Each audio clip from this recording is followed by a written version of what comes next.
تعال اقول لك على 3 قنوات يوتيوب لازم تتابعهم في 2024 ان شاء الله باذن الله هتستفيد منهم. اول قناه ودي في البيزنس لان هو رقم واحد طبعا بعد الدين، يعني دينك اولا.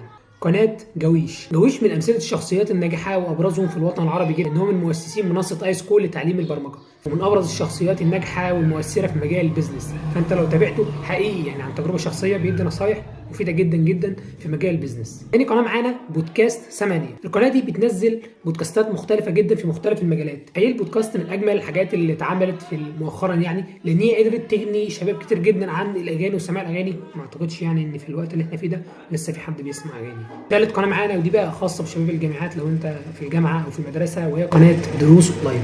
حقيقي القناه دي كنز بيتعمل عليها تقريبا اسبوعيا بودكاست مع شخصيه مهمه وشخصيه ناجحه. ضيف على كده فيديوهات اسبوعيه عن تطوير الذات وعن النجاح وعن التخطيط وعن تطوير الذات عموما يعني.